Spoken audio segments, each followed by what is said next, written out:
Good day, folks, and welcome to the Toronto Blue Jays Seattle Mariners Series Preview, a Patreon exclusive, a freebie, if you will.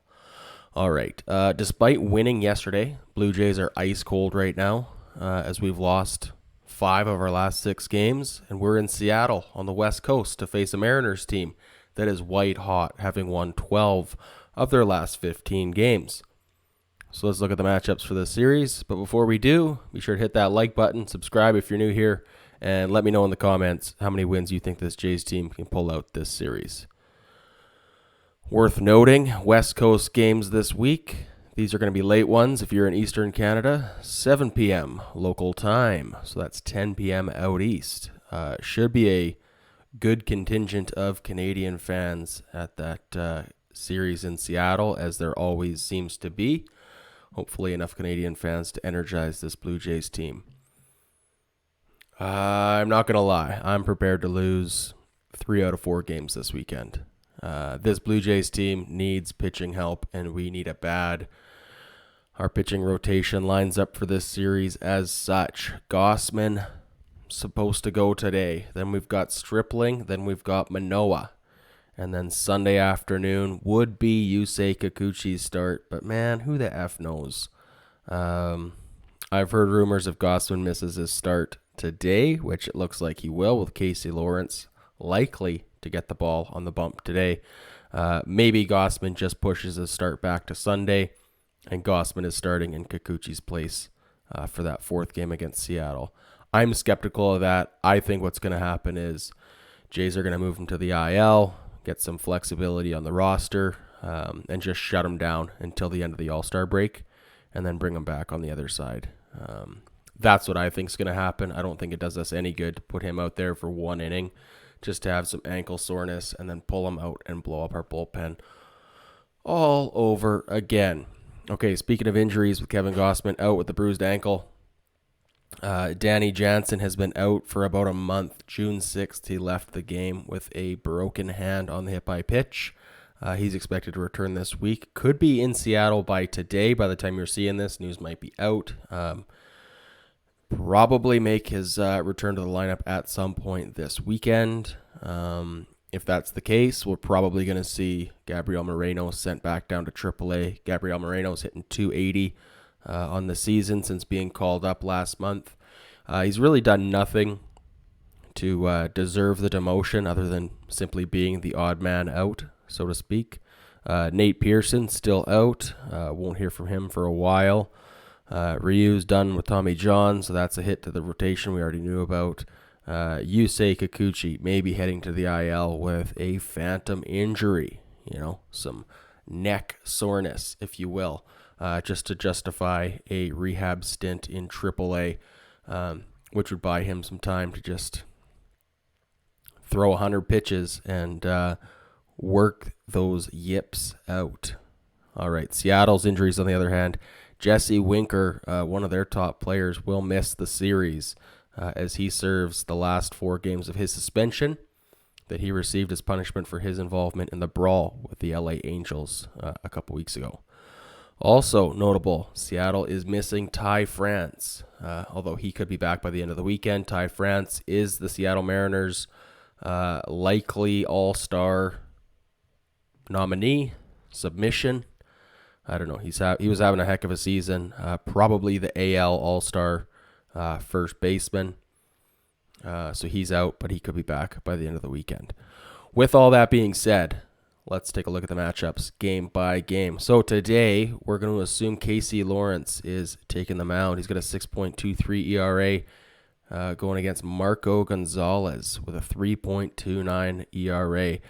Obvious advantage there goes to Marco Gonzalez, but Casey Lawrence, is worth noting, did come in to take over the game for Gausman last week after Gausman left early on the comebacker that hit his ankle.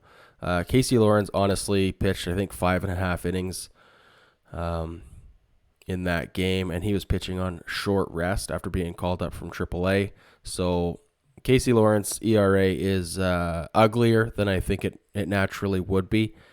We kind of led him to the slaughter on that one. So I'm willing to give Casey Lawrence a little bit of slack. We'll see how he does with a proper amount of rest. It should be an interesting game today.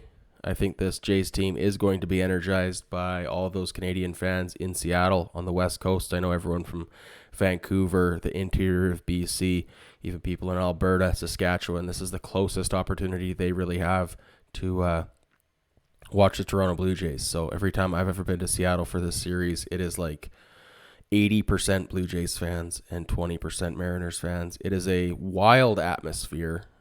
Really cool experience. And for most of these kids, this will be their first time getting to experience this. Obviously, with the last couple of years being affected by the pandemic and attendance and everything like that. So very cool. We'll see how the energy affects this team. We need something. I don't know. I don't know if this team's going to win, how many games we're going to get, but that's the today matchup, Casey Lawrence versus Marco Gonzalez. Friday, got Ross Stripling on the bump with a 3.32 ERA going against George Kirby with a 3.75 ERA. Obvious advantage here for Stripling.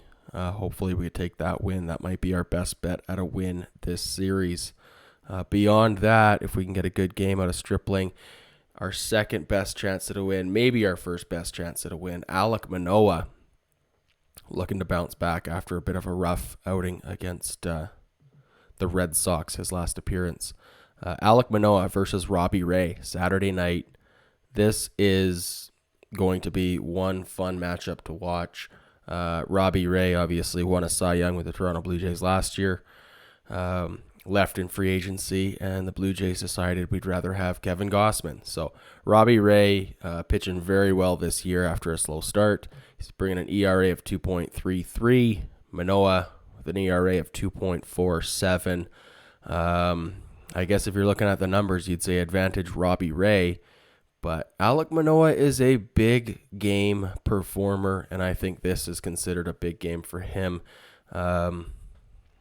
A mentor-mentee kind of a situation. I know Manoa had a very strong relationship with Hyunjin Ryu, or continues to have one, I suppose. So that's more of his father figure on that team from last year, I suppose. But there's no way to avoid the fact that him and Robbie Ray do have a connection, do have some history. So I expect Manoa, on top of the fact that he'll be looking to bounce back from a bad outing in Boston, all those Canadian fans, if they're only going down for part of the series, they're probably heading down Saturday morning. They're going to catch the Saturday night game, and then they're going to catch the Sunday afternoon game before they come home. Manoa versus Robbie Ray is going to be an electric game, I predict, and I think Alec Manoa pitches a very strong one. So I think the Blue Jays have a shot at winning Friday night and Saturday night. Sunday afternoon, on the other hand, the question marks return. Kevin Gausman, is he going to be healthy to make the start in Kikuchi's place? Is Kikuchi going to have the trust of this management team to be handed the ball? I really don't know what to expect on Sunday, so this one's a bit hard to predict. This is, I think, the worst starter in the Seattle Mariners rotation, Chris Flexen, with a 3.92 ERA. Who knows? Afternoon games are weird. We'll see what the energy's like in the ballpark. But these Mariners are on fire right now. They've won, I think, their last 5 series, taken series against the Angels, against the Padres, 2 different series against Oakland, who, as we know, Oakland just took 2 out of 3 against us. So this Mariners team, 4 games back of the Blue Jays for that last final wild card spot. The Mariners aren't going away. Let's have a look at the standings here. So Toronto, despite losing 2 out of 3 against Oakland, kind of kept pace because Boston and Tampa Bay played each other. Tampa took 2 out of 3 in that series. So as it stands right now, Boston and Tampa both won half of a game up on the Toronto Blue Jays. Behind them, the Seattle Mariners just 4 games back of that final wildcard spot. So expect the Mariners to be a team that is in on it this trade deadline, so to speak. They went out and spent money on Robbie Ray in the offseason. They have a good contingent of kids. Julio Rodriguez is a superstar, I think, on the cusp of something big. So it'll be a fun little series. Hopefully all those Canadian fans can bring an injection of life into this team in Seattle. If you had asked me a week ago, I would have said this should be 3 or 4 wins for the Blue Jays in this series. But at this point, I think we have to be happy if we can manage to split the series 2-2. There's a chance we go 1-3. I hate to say it, but this team is in shambles right now.